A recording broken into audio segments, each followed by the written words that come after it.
반갑습니다. 오늘은 2019년 2회 스프레드시트 일반에 대해서 알아보도록 하겠습니다.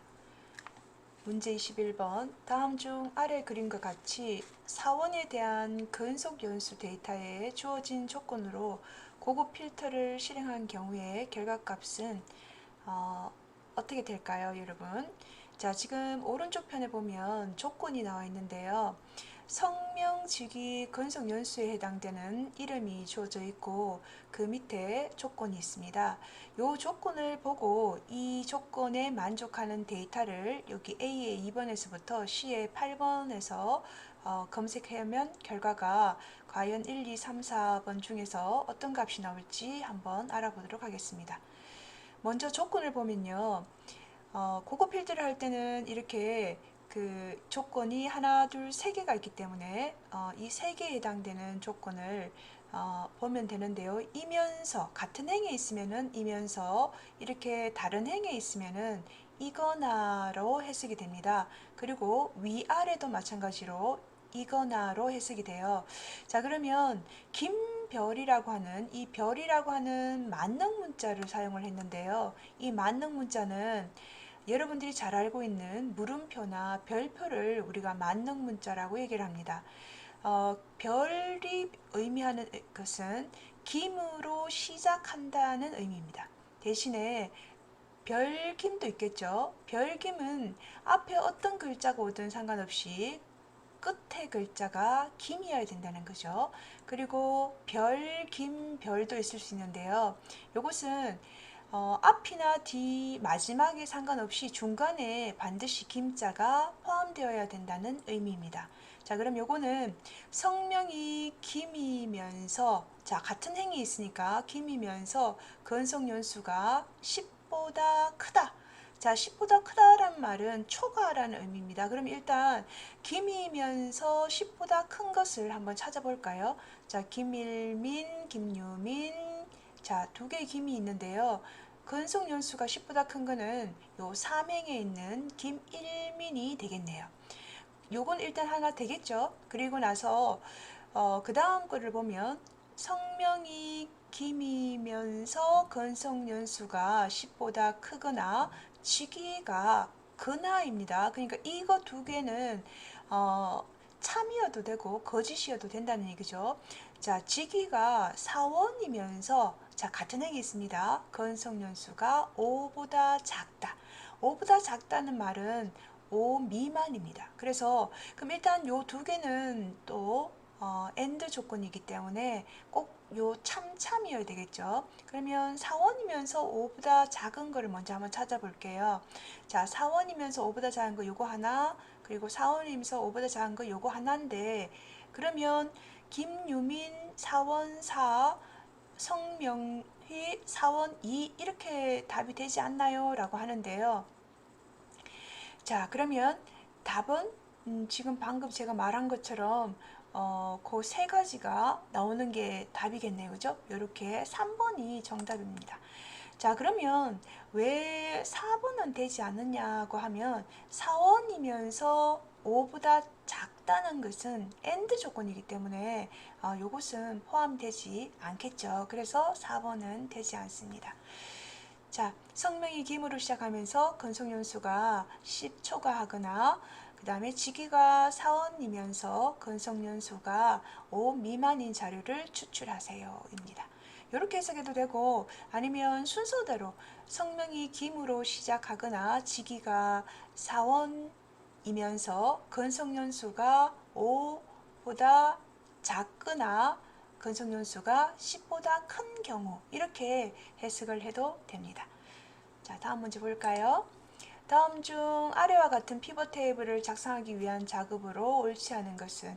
자, 피벗 테이블은 하나의 요약표인데요. 지금 피벗 테이블 보고서를 넣을 위치로 기존 워크시트의 M3번 셀이다. 자, 지금 피벗 테이블에 여기 지금 M3번은 보고서 필터입니다. 그래서 보고서에서 나타내는 거고, 그리고 실제 데이터가 들어가는 거는 M5번이죠. 그죠? 그래서 요거는 M3번 셀이 아니고 M5번으로 지정을 해야 피벗 테이블이 정상적으로 데이터가 표시가 됩니다. 자, 그리고 작업 필드를 여기 작업 필드 있죠. 이 직업 필드를 보고서 필드 영역에 설정했다. 이것은 맞아요, 그죠? 그리고 여기 행 레이블에는 지금 이제 총합계는 열의 총합계만 지금 표시되어 있고 행의 총합계는 옆에 없죠. 그리고 행 레이블의 필드에는 이렇게 월별로 그룹화가 되어 있습니다. 자, 요거 피벗 테이블에 보고수를 넣을 위치 굉장히 중요합니다. 그러니까 요거는 여기 보고수 필터가 있는 M3번의 위치가 아니고 항상 M5번 위치에서 이제 커서를 두고 피벗 테이블이 형성이 됩니다.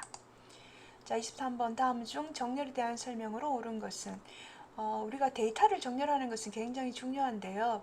자, 정렬은 일단 정렬 기준은 64개까지 정할 수 있어요. 자, 그리고 기본적으로 행 단위로 정렬이 되는데요. 그러면 지금 1번에는 24개라고 했으니까 틀렸죠.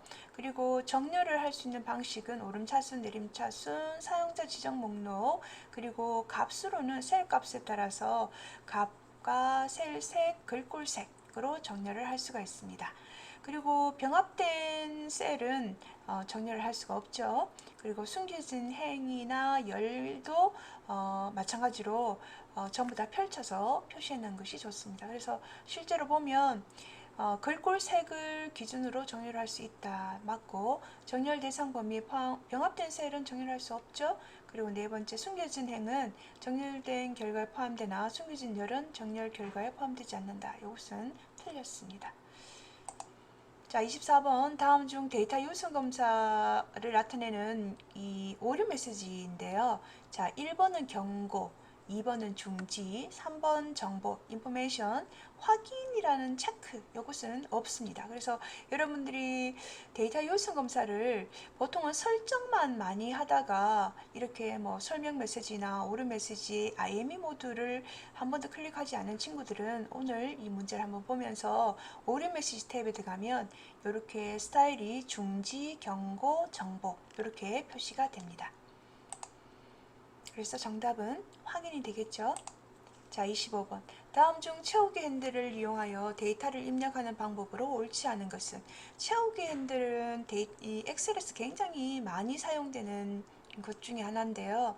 자, 지금 1번은 인접한 셀의 내용으로 현재 셀을 빠르게 입력할 때는 입력되어 있는 셀의 위쪽 셀의 내용을 단축키 컨트롤 D로 표시를 하고 그러면 이제 빠르게 진행이 되고 왼쪽 셀의 내용을 이제 빠르게 표시하고 싶다 하면은 컨트롤 R을 누르면 됩니다. 그리고 2번 같은 경우는요. 숫자와 문자가 혼합되어 있는 경우는 일단 문자와 숫자가 있을 때 채우기 핸들로 밀면 마지막에 있는 숫자가 항상 일씩 증가됩니다. 그리고 세 번째 보면요. 숫자가 입력된 셀의 채우기 핸들은 자, 컨트롤 키를 누른 상태에서 이렇게 누르게 되면 똑같은 내용이 복사가 되는 것이 아니라 일씩 증가가 되고 만약에 똑같은 자료를 표시하고 싶으면은 컨트롤 키를 누르지 않은 상태에서 그냥 채우기 핸들로 밀면은 동일한 숫자가 반복해서 나타나게 됩니다. 그리고 네 번째는 날짜가 입력된 셀의 채우기 핸들을 아래쪽으로 끌면은 날짜는 기본적으로 컨트롤 세미콜론을 눌러서 현재 시스템의 날짜를 표시할 수 있는데요. 채우기 핸들로 밀면은 항상 마지막에 1 위치가 일씩 증가돼서 나타나게 됩니다.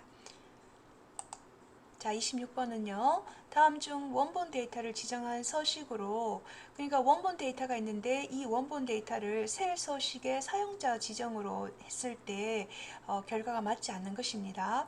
지금 이 원본 데이터에서 서식을 정한 것을 보면 일단 쉼표가 들어가 있죠. 그리고 쉼표가 들어가 있는 뒤에 보면 또 쉼표가 또 하나 있어요. 이것은 천 단위를 잘라서 나타내라는 얘기입니다. 그럼 일단 천을 없애는 거죠. 그러면 여기서 826에서 8 자체가 반올림을 하게 되어 가지고 실제 데이터는 여러분들이 이제 자료값이 315가 되는 거죠. 그죠? 여기서 8이 반올림이 되면 315가 됩니다.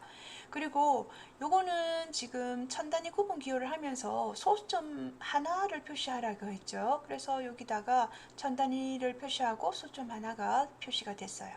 그리고 시각을 표시하는 데이터인데요. 이 시각을 표시하는 데이터는 항상 이렇게 콜론으로 구분이 됩니다. 띄웠죠. AMPM을. 그런데 서식을 그냥 숫자로 표시하라 했으니까 숫자로 표시하면 시각은 0과 1 사이로 이렇게 데이터가 표시가 돼요. 그래서 이게 12C를 기준으로 하면은 0이라는 데이터가 나타나게 됩니다. 그리고 날짜 데이터를 표시하는 요구에서 서식을 연은 YYYY, 월은 MM, 그리고 일은 DD인데요. 영어 단어에서 year, month, day처럼. 그런데 연은 4자리 표시니까 2018이 그대로 표시가 되는데요.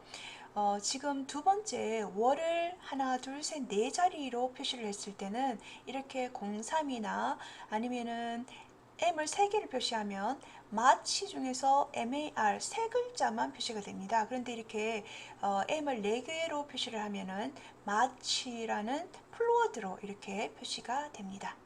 그래서 정답은 1번이 되겠네요. 자, 27번 다음 중 찾기 및 바꾸기 대화창에서 찾을 내용에 만능 문자. 만능 문자는 와일드카드라고도 하는데요. 이렇게 물음표나 별표, 아스릭을 우리가 만능 문자라고 얘기를 합니다. 근데 이런 아스릭이나 별표를 데이터에 넣을 수가 있거든요. 그러면 이런 문자 자체를 찾고자 할 때는 어떻게 사용을 해야 될까요? 입니다. 자, 찾으려는 만능 문자 앞에 이렇게 틸드 기호를 사용을 하면 되는데요. 데이터가 이미 주어진 상태에서 이렇게 틸드 이렇게 물음표라고 이렇게 주면 이 만능 문자가 포함되어 있는 글자 데이터를 찾게 됩니다. 한번 나중에 해보세요, 여러분. 자, 그 다음 28번 다음 중 아래 시트에 셀 포인트를 지금 데이터를 셀 포인트 위치를 D에 5번 셀에 주었어요. 지금 중간고사 40이라고 되어 있는 여기에 줬는데요.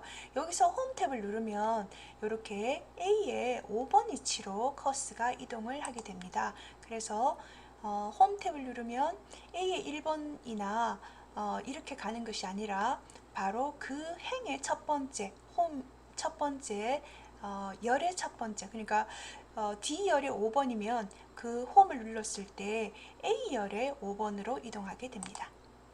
29번 다음 중 매크로에 관한 설명으로 옳지 않은 것은 자, 다음 중 매크로에 관한 설명으로 옳지 않은 것 중에 하나가 같은 통합 문서 내에서 시트가 다르면 동일한 매크로 이름을 기록할 수 있다. 매크로 이름이 동일하면 실행이 되지 않습니다. 그리고 두 번째, 지금 이제 매크로의 바로가기 키를 지정할 수 있거든요. 그럴 때는 영문 대문자를 쓸 때는 보통은 컨트롤 해서 소문자가 나오고 대문자를 쓸 때는 컨트롤 시프트 뭐 A 이렇게 자동으로 시프트 키가 붙습니다. 그리고 3번은 엑셀을 실행할 때마다 매크로를 사용할 수 있게 하려면 매크로 기록 대화 상자에서 매크로 저장 위치를 개인용 매크로 통합 문서로 해야 되는데요. 그러니까 우리가 보통 현재 통합 문서로 하거든요. 그런데 이제 개인용 매크로 통합 문서를 하면 이거는 personal.excelSB로 표시가 되면서 엑셀을 실행할 때마다 매크로가 자동으로 실행이 되는 그런 형태가 됩니다. 그리고 네 번째, 통합 문서를 열 때는 어떤 상황에서 어떤 매크로를 실행할지 매크로 보안 설정을 우리가 제어할 수 있는데요. 매크로 보안에 들어가면 이렇게 매크로를 설정할 수가 있습니다. 기본적으로는 모든 매크로를 제외시켜서 알림 표시를 하면 노란색 바가 생기는 것을 볼 수가 있죠. 자, 그래서 정답은 바로 1번이 되겠습니다. 같은 통합 문서 내에서 서로 시트가 다르면 동일한 매크로 이름을 기록할 수 없다 입니다. 자, 30번 워크시트에서 새 워크시트에서 지금 A1 셀에 이렇게 셀 포인트를 두고 개발 도구 우리가 매크로를 하기 위해서는 개발 도구에서 매크로를 하는데요. 그것을 하기 전에 먼저 여기 A1 셀에 커서를 두고 상대 참조로 기록을 클릭을 해요. 그런 다음에 이제 여러분들이 B의 2번 셀에 성적 현황이나 학과, 학번 이름을 쓰고 난 다음에 매크로를 이렇게 설정을 하게 되면 실제로 나중에 이제 제가 커스를 C에 3번의 커스를 두고 매크로를 실행을 시켰어요. 이 매크로 1번을 실행을 시켰으면은 커스가 있는 상태에서 오른쪽에 성적 현황이란 글자가 들어가게 됩니다. 그래서 위치는 바로 D의 3번인데요. 여러분들이 여기 상대 참조로 기록이라는 이 버튼을 클릭하고 난 다음에 그 글자를 보게 되면은 상대 참조를 사용하여 초기에 선택한 셀에 따라 다른 동작으로 매크로를 기록할 수 있게 된다고 되어 있습니다. 그래서 여기 예시가 들어있는데요. 그 예시가 바로 이 문제 예시와 동일합니다. 31번 아래 워크시트와 같이 짝수행에만 지금 워크시트의 데이터를 보면 이렇게 노란색 채우기가 되어 있는데요. 2행, 4행, 6행에 지금 노란색으로 컬러가 들어갔어요. 그러면 지금 모드라는 함수 자체가 나머지를 구하는 함수거든요. 그러면 모드에서 목과 나머지를 주는데요. 형식이 지금 이제 요거는 행 버도를 의미하잖아요. 2행, 4행, 6행이. 그래서 row라는 함수를 씁니다. 칼럼이라고 하는 것은 열의 번호겠죠. 이렇게 A열, B열, C열에 대한 열 번호인데요. 만약에 지금 이게 짝수 형태로 2행, 4행, 6행이니까 나머지 2로 나누어서 0이 되면은 그게 짝수라는 의미죠. 그래서 컬러를 색깔을 칠하는 의미가 됩니다. 그래서 여러분들이 여기 수식을 사용해서 서식을 지정할 셀을 결정하고 여기에 바에다가 이 수식을 2번에 있는 수식을 써주면 되겠죠. 그러면 2번 수식을 치고 서식에서 이렇게 채우기에 노란색을 채우면 결과와 같은 형태가 나오게 됩니다. 자, 32번은요. 다음 중 변경 전과 변경 후 차트를 수정하기 위해서 적용한 것으로 옳지 않은 것인데요. 지금 변경 전에는 분기별 실적이라는 이름이 나와 있고 제목이 그리고 지금 가로축과 그 다음에 기본축이 있는데요. 기본축과 범례가 지금 이렇게 데이터의 행과 열이 바뀐 것을 볼 수가 있어요. 그리고 지금 이렇게 묶은 세로 막대형에서 누적 세로 막대형으로 지금 차트 종류가 바뀌었죠. 그러니까 1번과 2번은 맞게 되어 있습니다. 그런 다음에 오른쪽에 있는 이것이 범례인데요. 이 범례라고 하는 것은 각각의 색깔별로 데이터 계열을 의미하는 거예요. 그리고 이것도 마찬가지로 근데 범례가 오른쪽에 있던 것이 행과 열이 바뀌면서 위쪽으로 데이터 범례의 위치를 바꿔놨죠. 그리고 여기 지금 보면은 그 세로축에 보조 눈금선이 추가가 됐어요. 보조 눈금을 추가한 것이 아니라 보조 눈금선이라고 정확하게 표현을 해줘야 됩니다. 요거는 주눈금선이에요. 그죠? 주눈금선 우리가 이렇게 하는 거는 보조 눈금선입니다. 33번 다음 중 아래 시트의 A의 1번에서부터 C의 8번 여기 영역에서 고급 필터 기능을 사용해 가지고 지금 판매 수량이 이렇게 전체 판매 수량의 평균 이상인 데이터를 추출하고 싶은데요. 자, 이렇게 지금 지역이나 판매 수량이나 판매 금액에 해당되는 이런 필드, 지정되어 있는 이름이 아니고 이렇게 수식이 들어간 경우에는 자, 여기처럼 필드 이름을 생략을 하거나 그런데 여기 생략된 것이 하나도 없어요. 아니면 필드명을 새로 지정합니다. 임의로. 그러면 여기서 판매 금액이 전체 판매 수량의 평균이라고 해서 판매 금액을 이름을 쓰면 안 되겠죠. 그러니까 1번과 3번 일단 제외입니다. 그러면 평균 이상이라는 이름이 일단 여기 이름과 다른 별도의 의미의 이름이 들어갔는데요. 2번과 4번 중에서 자, 함수를 쓰겠습니다. 그러면 지금 판매 금액이 지금 판매 수량이 B의 2번이죠. 그럼 B의 2번이 그 다음에 전체 average를 쓰고 평균 이상이라 했으니까 크거나 같다라고 합니다. 그럼 average를 쓰고 B의 2번에서부터 B의 8번까지를 했는데요. 2번과 4번의 차이점은 뭐냐면 average라고 하는 이 그 범위를 상대 참조를 했느냐 아니면 절대 참조를 했느냐예요. 그럼 여기서는 최후의 핸들로 우리가 어떤 그 필드를 구하기 때문에 실제로는 절대 참조를 명확하게 해주는 것이 정확한 답을 구할 수 있다는 겁니다. 자, 그래서 판매 수량이 전체 판매 수량의 평균 이상이다라고 하면서 고급 필터의 조건이 수식으로 들어갈 때에는 이렇게 수식으로 true나 false의 값을 표시할 때는 항상 이름을 생략하기도 하고 아니면 임의의 이름을 여기나 지역이나 판매 수량이나 판매 금액의 이름이 아닌 임의의 이름을 줘야 되고 범위를 선택할 때는 절대 참조를 사용한다라는 것이 중요합니다.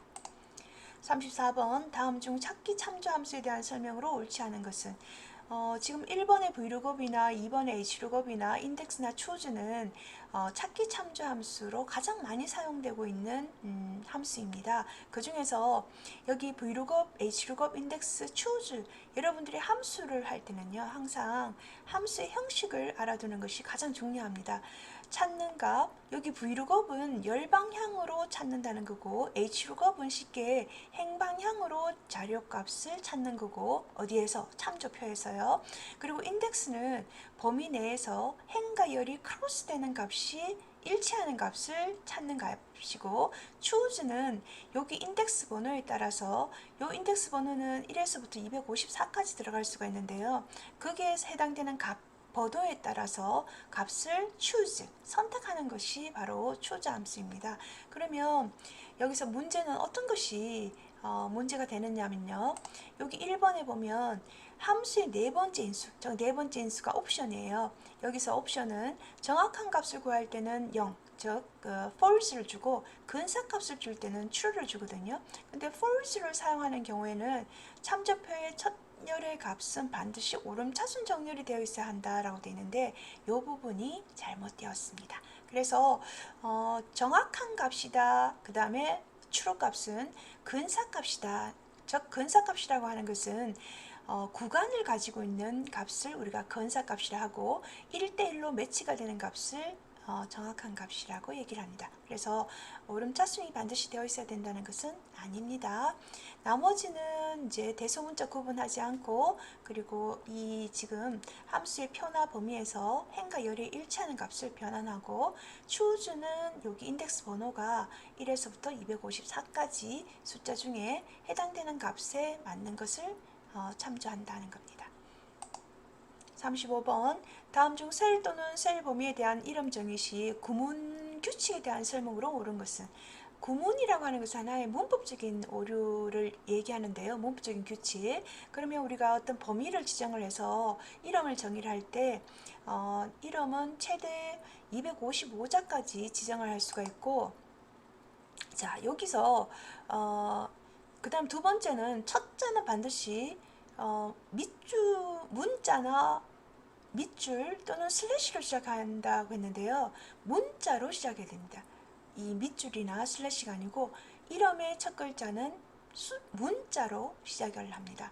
그리고 이름의 일부러 공백을 사용할 수는 있는데 그죠? 있는데 쓰지를 않습니다. 잘 쓰지 않아요. 그래서 문자 이름의 일부러 공백을 사용할 수 있다 이렇게 했는데 여기 국어에서 국 띄우고 어를 쓸 수는 있어요. 그렇지만 그렇게 될 경우에는 이름은 국과 그 다음에 언더라인과 어로 표시가 됩니다. 그래서 공백을 사용할 수는 없다라고 얘기를 해야 되겠죠. 그죠? 실제로 이름에는 공백이 들어가지 않으니까 엑셀에서는 이름의 대소문자를 구분한다. 이름 대소문자 구분하지 않습니다. 그래서 정확하게 그 범위를 지정할 때는 최대 255자까지 지정할 수가 있다. 자, 36번 다음 중 워크시트의 화면 작업에 대한 설명으로 옳지 않은 것인데요. 범위를 선택한 후에 이렇게 범위를 임의로 선택한 다음에 1이라는 숫자를 입력을 했어요. 그리고 난 다음에 범위에 모든 그 범위에 1을 넣고 싶으면은 Alt Enter는 줄 바꾸기죠. 그죠? 그래서 한 셀에 두 줄을 쓸 때 Alt Enter를 쓰는 거고 Control Enter를 써야 됩니다. 그리고 2번은 컨트롤 키를 누른 상태에서 마우스 휠을 휙 위로 아래로 올리면 확대 축소가 되겠죠. 그리고 엔터가 쳤을 때 아래쪽 방향으로 보통 내려가는데요. Shift 엔터를 치면은 이제 위쪽으로 셀 포인트가 이동이 됩니다. 그리고 스크롤 락을 누른 상태에서 여러분들이 방향 키를 스크롤 락을 누른 상태에서 방향 키를 이렇게 왼쪽 오른쪽 위아래를 누르면 셀 포인트는 고정된 상태에서 화면만 이렇게 위아래 좌우로 이동이 됩니다. 스크롤 락이니까 위아래로 그죠? 자, 그래서 정답은요 1번이 되겠습니다. 37번 다음 중 각 차트에 대한 설명으로 옳지 않은 것은 차트에 대한 설명은 이런 것도 굉장히 시험에 잘 나오는데요. 끝근선, 원형, 방사형, 분산형이 있는데요. 끝근형 같은 경우는 일단 시간적인 추이를 나타낼 때 가장 적합하다. 그죠? 그리고 원형은 전체에 대해서 각각의 부분적인 비율을 표시하지만 여러 데이터 계열을 선택하는 것이 아니라 원형 차트는 한 개의 계열만 선택해야 합니다. 여러 데이터 계열을 고리로 표시한 것은 도넛이죠. 도넛형. 방사형 같은 경우는 거미줄 같은 거 보이죠? 그런 거는 지금 현재 여러 데이터 계열의 집계값을 비교할 때 굉장히 많이 사용을 합니다. 그리고 분산형은 마찬가지로 이것도 그 XY 좌표로 이루어진 하나의 계열로서 숫자 값 사이의 관계를 표시하는 형태가 분산형 차트가 되겠습니다. 자, 여기 38번도요. 지금 차트의 모양이 나오는데요. 이것이 여러 개, 지금은 이제 계열 자체가 여러 개의 계열을 나누어서 도넛형으로 지금 표시가 되어 있고 계열도 여러 개를 하려면 이렇게 안쪽에 도넛이 조금 더 두껍게 이렇게 가늘게 이런 고리가 여러 개가 생기게 됩니다. 그리고 지금 요거는 분산형이죠. 그죠? X축과 Y축에서 데이터에 분포되어 있는 값들을 표시할 수 있고 요거는 영역형입니다. 영역. 그리고 요거는 주식형이죠. 주가, 종가, 고가 이렇게 표시하는 주가 주식형이고 그러면 3차원 차트로 변형이 가능한 것은 일반적으로 영역형입니다. 자, 39번 다음 중 인쇄 미리 보기 및 인쇄 상태에서 페이지 설정 대화 상자에 대한 설명으로 옳은 것은 자, 여러분들이 눈금선이나 페이지 설정에 들어가면 여기 지금 현재 보는 것처럼 페이지나 여백이나 머릿글, 바닥글, 시트 탭이 나오는데요. 요 눈금선은 요 시트 탭에서 그 행렬 머릿글 여부를 설정할 수 있습니다. 그리고 인쇄 영역이나 인쇄 제목으로 반복할 행위나 열을 설정할 수도 있는데요. 이것도 마찬가지로 여기서 하는 것이 아니라 페이지 레이아웃에서 페이지 설정에서 인쇄 제목 반복하고자 하는 인쇄 제목을 선택할 수가 있어요. 그리고 그 3번은요. 인쇄 배열은 실제적으로 여기 그 페이지에 보면 인쇄 배열을 표시할 수 있는데요. 기본적으로 이렇게 자동 맞춤을 이렇게 해 놓으면 여기 그 용지 너비를 1로 맞췄을 때 자동적으로 그 전체 데이터가 조정이 됩니다.